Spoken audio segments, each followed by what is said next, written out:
ಸೂರ್ಯನ ನೆರಳಲ್ಲಿ ಭಗವದ್ಗೀತೆ ಓದೋನು ಇದ್ದಾನೆ, ಬಾಂಬ್ ಹಾಕೋನು ಇದ್ದಾನೆ ಅಂತ ವೇಣುಗೋಪಾಲ್ ಅವರು ಹೇಳಿದ್ದು. ಈಗ ಎಕ್ಸೆಪ್ಷನ್ಸ್ ಇರ್ತವೆ, ವೈಯಕ್ತಿಕ ಅಭಿಪ್ರಾಯಗಳು ಇರ್ತವೆ. ಎಲ್ಲ ಸಂಘ ಶಾಖೆಯಲ್ಲಿ ಕಳಿಸಿದ್ರ ಈ ತರ ಮಾತಾಡ ಮಂದಿ ನೀವು ತೋಗಿ ಅಂತ. ಬಿಜೆಪಿ ಪಕ್ಷ ರಾಷ್ಟ್ರೀಯ ಪಕ್ಷ ಅದೊಂದು. ಓಕೆ, ಬಿಜೆಪಿ ರಾಷ್ಟ್ರೀಯ ಪಕ್ಷ ಯಾರು ಸಂವಿಧಾನವನ್ನು ಎತ್ತಿಡಿಬೇಕು, ರಾಷ್ಟ್ರೀಯತೆಯನ್ನು ಎತ್ತಿಡಿಬೇಕು, ದೇಶಭಕ್ತಿಯನ್ನು ಮೂಡಿಸಬೇಕು, ಅವರ ಬಾಯಲ್ಲಿ ಈ ತರ ಬರಕ್ ಸಾಧ್ಯ ಇಲ್ಲ, ಬರಬಾರದು. ಬಿಜೆಪಿಯ ಹೇಳಿಕೆ ಅದು ಅಂತ, ಸಂಘ ಪರಿವಾರದ ಹೇಳಿಕೆ ಅದು ಅಂತ. ಸಂಘ ಪರಿವಾರದ ಅಜೆಂಡಾವನ್ನ, ಅವರ ಮನಸ್ಥಿತಿಯನ್ನ ಇವರು ಕೆಲವರು ಬಾಯಿ ಬಿಡ್ತಾರೆ ಅನ್ನೋದು ಇಡೀ ದೇಶದಲ್ಲಿ ಜನ ಮಾತಾಡೋ ಮಾತು. ಸಂಘದಲ್ಲಿ ನನಗೆ ಗೊತ್ತಿಲ್ಲ, ದಿನ ಅವ್ರು ಸಂವಿಧಾನ ಪೀಠಿಕೆಯನ್ನು ಓದ್ತಾರ ನನಗೆ ಗೊತ್ತಿಲ್ಲ, ಸಂವಿಧಾನ ಆರಾಧನೆ ಮಾಡ್ತಾರಲ್ಲ ಗೊತ್ತಿಲ್ಲ, ಅಂಬೇಡ್ಕರ್ ಅವ್ರಿಗೆ ಫೋಟೋ ಪೂಜೆ ಮಾಡ್ತಾರಲ್ಲ ಗೊತ್ತಿಲ್ಲ, ಗಾಂಧಿಗೆ ಗೌರವ ಕೊಡ್ತಾರಲ್ಲ ಗೊತ್ತಿಲ್ಲ. ಬಟ್ ಆ 3 ಯಾವುದೋ ಫೋಟೋಗಳು ಇಟ್ಕೊಂಡಿರ್ತಾರೆ ಗುರೂಜಿಗಳು ಅಂತ ಹೇಳಿ, 3 ಜನ ಫೋಟೋಗಳು ಇಟ್ಕೊಂಡಿರ್ತಾರೆ. ಅದನ್ನು ನಾನು ನೋಡಿದ್ದೀವಿ, ಗಮನ ಕೊಟ್ಟಿದ್ದೀವಿ. ಆದರೆ ಈ ದೇಶ ಕಟ್ಟಿದೆ ಯಾರು? ಈ ದೇಶದ ಬುಡ. ನಿಮ್ಮ ಪೂಜೆ ಮನೆಯಲ್ಲಿ ಸಂವಿಧಾನ ಬುಕ್ ಇಟ್ಬಿಟ್ಟು ಬೆಳಗ್ಗೆ ಎದ್ದು ಪೂಜೆ ಮಾಡಿ ಬರೋದು ನೀವು ನಟರಾಜ್ ಗೌಡ್ರು ಎಲ್ಲ ಕಾಂಗ್ರೆಸ್ಸಿಗರು ಬೆಳಗ್ಗೆ ಎದ್ರೆ ಮೊದಲ ಪೂಜೆ ಸಂವಿಧಾನಕ್ಕೆ ನೀವು ಮಾಡೋದು? ಹೌದು, ಬೇರೆ ಎಲ್ಲಾ ಗ್ರಂಥಗಳಿಗಿಂತ ಮೊದಲ ಪೂಜೆ ಮೊದಲ ಮಾಡ್ಕೋಬಾರ್ದು. ಆತ್ಮವಚನ ಇಲ್ಲ, ಎಲ್ಲ ಕಾಂಗ್ರೆಸ್ಸಿಗರು ಪ್ರತಿಯೊಬ್ಬ ಕಾರ್ಯಕರ್ತರು ನೋಡಿ, ನನಗೆ ಗೊತ್ತಿರ್ತಕ್ಕಂಥ ಪ್ರತಿಯೊಬ್ಬ ಕಾಂಗ್ರೆಸ್ಸಿಗರು.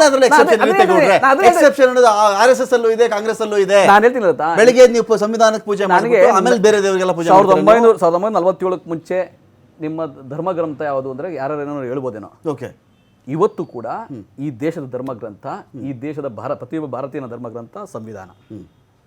ಇನ್ನು ಐಚ್ಛಿಕವಾಗಿ ನಾನು ಹಿಂದೂ, ನಾನು ಶಿವನ ಸ್ತೋತ್ರವನ್ನು ದಿನ ಹೇಳ್ತೀನಿ, ಚುಂಚನಗಿರಿ ಭೈರವನಿಗೆ ಪೂಜೆ ಮಾಡ್ತೀನಿ, ಅದು ನನ್ನ ಖಾಸಗಿ. ಓಕೆ, ಆದ್ರೆ ನನ್ನ ಧರ್ಮ ಗ್ರಂಥ ಸಂವಿಧಾನ. ಈ ಪ್ರಜಾಪ್ರಭುತ್ವ ಇದೆಲ್ಲ ಇದೇ ಧರ್ಮ. ಇದರ ಉಳಿವಿಗಾಗಿ ಏನ್ ಬೇಕಾದ್ರೂ ಮಾಡಕ್ ನಾವು ರೆಡಿ ಇದ್ದೀವಿ.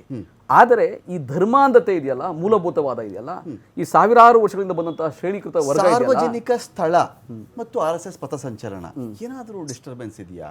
ಒಂದು ಪಥಸಂಚಲನಕ್ಕೆ ಪೊಲೀಸ್ ಇಲಾಖೆ ಅನುಮತಿ ಕೊಟ್ಟು ಸುಸೂತ್ರವಾಗದು ನೆರವೇರುವಂತೆ ನಿಮ್ಮದೇ ಸರ್ಕಾರ ಆಳ್ವಿಕೆಯಲ್ಲಿದ್ದಾಗ ಅವ್ರ ಪಾಡಿಗೆ ಅವ್ರು ನಡ್ಕೊಂಡು ಹೋಗೋದ್ರಿಂದ ಸಾಮಾಜಿಕ ಕ್ಷೋಭೆ, ಗದ್ದಲ, ಗಲಭೆ, ಒಂದು ರೀತಿಯಲ್ಲಿ ವಿಚ್ಛಿದ್ರಕಾರಿ ಶಕ್ತಿಗಳ ರುದ್ರನರ್ತನ ಏನಾದ್ರು ಕಾಣಿಸ್ತಾ ನಿಮಗೆ? ಕಾಣಿಸಲ್ಲ. ಅವರು ಸಮವಸ್ತ್ರದ ಭಾಗವಾಗಿ ಕನ್ಸಿಡರ್ ಮಾಡಿರಬಹುದು ಲಾಠಿಯನ್ನ. ಲಾಠಿ ನಟರಾಜ್ ಗೌಡ್ರಿಗೆ ಹೆದರ್ಸಕ್ಕೆ, ಪ್ರಿಯಾಂಕ್ ಖರ್ಗೆ ಅವ್ರಿಗೆ ಹೆದರ್ಸಕ್ಕೆ, ಸಿದ್ದರಾಮಯ್ಯವ್ರಿಗೆ ಹೆದರ್ಸಕ್ಕೆ ಬಳಸಿದ್ದಾರೆ ಅಂತ ನಮ್ಗೆ ಅನಿಸ್ತಿದ್ಯಾ? ನೋಡಿ, RSS ಇಟ್ಕೊಂಡೋಗೋ ಲಾಠಿ ಅದು ಶಾಂತಿಯ ಸಂಕೇತ ಅಂತೂ ಅಲ್ಲ. ಅದು ಸಮವಸ್ತ್ರ ಅಂತಾರ್ರಿ ಅವರು. ನಾನು ಹೇಳ್ತಿಲ್ಲ, ಅದು ಶಾಂತಿಯ ಸಂಕೇತ ಅಂತ. ಸಮವಸ್ತ್ರದ ಭಾಗ, ಯೂನಿಫಾರ್ಮ್. ಆಮೇಲೆ RSS ನ ಈ ಪಥಸಂಚಲನ ಸರ್ಕಾರಿ ಜಾಗಗಳಲ್ಲಿ ಖಡ್ಗನೆ ಅಲೋ ಇದೆ, ಕತ್ತಿನ ಅಲೋ ಇದೆ, ನೇಪಾಳಿ ಗೂರ್ಖಗಳಿಗೆ ಅಲೋ ಇದೆ. ಇವರು ನನಗೆ ಆ ನೇಪಾಳಿ ಗೂರ್ಖರು, ಸಿಖ್ಖರಿಗಿಂತ ನಾವು ಆ ಥರಕ್ಕಿಂತ ನಾವು ಮಿಗಿಲಿದ್ದೀವಿ, ದೊಣ್ಣೆ ಹಿಡ್ಕೊಂಡು ಮಾಡ್ತೀವಿ ಅಂದ್ರೆ ನಾವು ಏನು ಮಾಡಕ್ ಸಾಧ್ಯ ಆಗಲ್ಲ. ಆದ್ರೆ ಒಂದು ಸತ್ಯ ಏನು ಅಂದ್ರೆ, ಯಾರು ಶಾಖೆಗಳಲ್ಲಿ ಹೋಗ್ತಾರಲ್ಲ ಅವ್ರ ಮನಸ್ಥಿತಿ ಯಾವ ರೀತಿ ಈಚೆಗೆ ಬಂದಾಗ ಅಂದ್ರೆ ಮುಸಲ್ಮಾನ ದ್ವೇಷ, ಅವ್ರಿಗೆ ಏನ್ ಕತೆ ಇರ್ತಾರೆ ನಮ್ಗೆ ಗೊತ್ತಿಲ್ಲ. ನಾನು ಯಾವತ್ತೂ ಕೇಳಿಲ್ಲ ಅವ್ರ ಶಾಖೆಯಲ್ಲಿ. ಆದ್ರೆ RSS ಶಾಖೆಗೆ ಹೋದಂತ ಬಹಳಷ್ಟು ಜನ ನನ್ನ ಸ್ನೇಹಿತರಿದ್ದಾರೆ. ಅವರು ಮುಸಲ್ಮಾನರ ಮೇಲೆ ಎಷ್ಟು ದ್ವೇಷವನ್ನ ಕಾರ್ತಾರೆ ಅಂದ್ರೆ, ಆ ದ್ವೇಷ ಅದೇ ಬೆಂಕಿ ಸುಡುತ್ತೀರಿ, ನೀವು ತಲೆಯಲ್ಲಿ ಇಟ್ಕೊಂಡ್ರೆ, ಮನಸ್ಸಲ್ಲಿ ಇಟ್ಕೊಂಡ್ರೆ ಸುಡುತ್ತೆ ನಿಮ್ಮನ್ನು. ಇಡೀ ಭಾರತೀಯರೆಲ್ಲರೂ ಕೂಡ ಚುಟೋಗ್ಲಿ ಬಿಡಿ. ಅವರು ನಿಮ್ಗೆ ಯಾಕೆ ಅಷ್ಟೊಂದು ಕನಸು ಸುಡೋರ್ ಮೇಲೆ? ಈ ಭಾರತೀಯರು ವಿಷ ನಾನ್ ಕುಡಿದು ನೀನ್ ಸಾಯ್ಲಿ ಅಂತ ಹೇಳಕ್ಕಾಗಲ್ಲ ಗೌಡ್ರೆ. ಈಗ ನಾನು ವಿಷ ಕುಡಿದ್ಬಿಟ್ಟು ನೀವು ಸಾಯ್ಲಿ ಅಂತ ಹೇಳಕ್ಕಾಗತ್ತಾ? ಆತರ ಪರಿಸ್ಥಿತಿ. ಅವರಲ್ಲಿ ಬೆಂಕಿ ಜ್ವಾಲೆ ಉರಿತಾ ಇದ್ದಾಗ ಫೈರ್ ಬ್ರಿಗೇಡ್ ನೀವು ಉರಿದೋಗ್ಲಿ ಬಿಡಿ. ಈ ದೇಶದಲ್ಲಿ ಶಾಂತಿ, ಬುದ್ಧ, ಬಸವ, ಅಂಬೇಡ್ಕರ್, ಗಾಂಧಿ ಇವರೆಲ್ಲ ಹೇಳಿರೋದ್ರೆ ಶಾಂತಿ, ಪ್ರೀತಿ, ಸಹೋದರತ್ವ, ಭ್ರಾತೃತ್ವ ಅಂತ ಹೇಳಿದ್ದಾರೆ, ಸೌಹಾರ್ದತೆ ಅಂತ ಹೇಳಿದ್ದಾರೆ. ಅದ್ರ ಪರವಾಗಿ ಯಾರಾದ್ರೂ ಮಾತಾಡಿದ್ರೆ, RSS ಮಾತಾಡಿದ್ರೆ ನಮ್ಗೆ ಬಹಳ ಖುಷಿ ಆಗ್ತದೆ, ತೊಂದರೆ ಇಲ್ಲ. ಆದ್ರೆ ವಿಷವನ್ನ ಕಕ್ತಾ ಇರ್ತಾರೆ, ಮಾತಲ್ಲಿ ವಿಷವನ್ನ ಕಕ್ತಾ ಇರ್ತಾರೆ. ಏನೋ ದೇಶಕ್ಕೆ ಗಂಡಾಂತರ ಬಂದಿದೆ ರೇ, ಸಾವಿರಾರು ವರ್ಷಗಳಿಂದ ಬೇರೆ ಯಾರು ಆಳ್ವಿಕೆ ಮಾಡಿದ್ರು, ಮುಘಲರಿಂದ ಹಿಡಿದು ಬ್ರಿಟಿಷರ್ಗೂ. ಯಾವತ್ತೂ ಏನೂ ಆಗಿಲ್ಲ. ನಮ್ಮ ಆಚರಣೆ, ನಮ್ಮ ಪದ್ಧತಿ, ನಮ್ಮ ಪರಂಪರೆ, ನಮ್ಮ ಸಾಂಸ್ಕೃತಿಕ ಇದಕ್ಕೆ ಯಾವ ಥರನೂ ಏನೂ ತೊಂದರೆ ಆಗಿಲ್ಲ, ಮುಂದಕ್ಕೂ ಆಗಲ್ಲ. ಪ್ರಜಾಪ್ರಭುತ್ವ ಬಂದಿದೆ, ಎಲ್ಲರಿಗೂ ಸ್ವಾತಂತ್ರ್ಯ ಬಂದಿದೆ. ಶಾಖೆಗಳಲ್ಲಿ RSS ನಲ್ಲಿ ಮುಸಲ್ಮಾನ ದ್ವೇಷಿ ಇದನ್ನು ಬಿಚ್ಚುತ್ತಾರೆ. ನಾವು ಸಂವಿಧಾನ ಅಕ್ಸೆಪ್ಟ್ ಮಾಡ್ಕೊಂಡ್ಮೇಲೆ ಎಲ್ಲ ಧರ್ಮದವ್ರನ್ನ, ಜಾತಿಯವ್ರನ್ನ ಒಂದೇ ತರ ನೋಡಬೇಕು.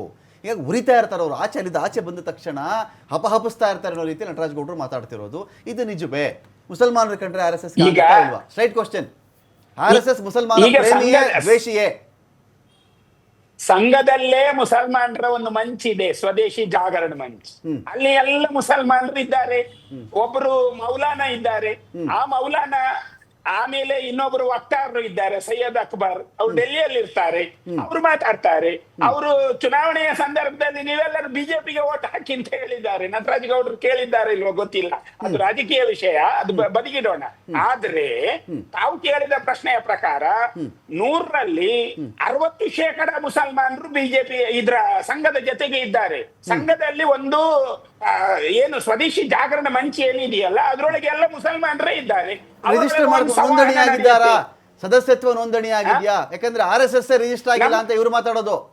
ಅವ್ರು ನೋಂದಣಿ ಮಾಡ್ಕೊಂಡಿದ್ದಾರೆ ಅವರು. ಪ್ರಶ್ನೆ ಅಲ್ಲ, ನಮ್ಗೆ ಸದಸ್ಯತ್ವ ನೋಂದಣಿಯ ಪ್ರಶ್ನೆನೇ ಇಲ್ಲ. ಯಾಕೆ ಅಂತಂದ್ರೆ ನಮ್ಮಲ್ಲಿ ಸಂಘದಲ್ಲಿ ನೀವು ಗುರುತಿಸಿಕೊಳ್ಬೇಕಾದ್ರೆ ನಮ್ಮಲ್ಲಿ ITC ಮತ್ತೆ OTC ಅನ್ನುವಂತ 2 ವಿಧಾನಗಳಿದ್ದಾವೆ.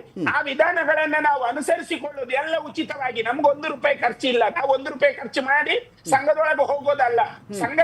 ಸಂಘದಲ್ಲಿ ಒಂದು ಗುರು ಕಾಣಿಕೆ ಅಂತ ಇರತ್ತೆ. ಯಾಕೆ ಅಂದ್ರೆ ಅದು ಭಗವಧ್ವಜವನ್ನ ನೆಟ್ಟಿರತ್ತೆ. ಹಾಗಾಗಿ ಅದು ಒಂದು ಗುರು ಕಾಣಿಕೆ ಇರತ್ತೆ. ಆ ಗುರು ಕಾಣಿಕೆಯನ್ನು ಉಪಯೋಗಿಸಿಕೊಂಡೇ ನಮ್ಗೆ ಬಟ್ಟೆ ಇತ್ಯಾದಿ ಎಲ್ಲವನ್ನು ಸಂಘವೇ ಕೊಡುವುದು. ಹಾಗಾಗಿ ಈಗ ನಾವು ದುಡಿತೇವೆ ಅಂತ ಒಂದು ₹10 ನಾವು ಗುರು ಕಾಣಿಕೆ ಅಂತ ಕೊಡ್ತೇವೆ, ಅದು ಸಂಘಕ್ಕಲ್ಲ. ಆ ಧ್ಯೇಯ, ನಮ್ಮ ಧ್ಯೇಯ ರಾಷ್ಟ್ರ ಮತ್ತೆ ರಾಷ್ಟ್ರ ಭಕ್ತಿ, ಆ ಕಡೆಗೆ ನಾವು ಕೊಡ್ತೇವೆ. ಆಗಿರುವುದರಿಂದ ಮುಸಲ್ಮಾನರು ಇದ್ರೊಳಗಿದ್ದಾರೆ. ಓಕೆ.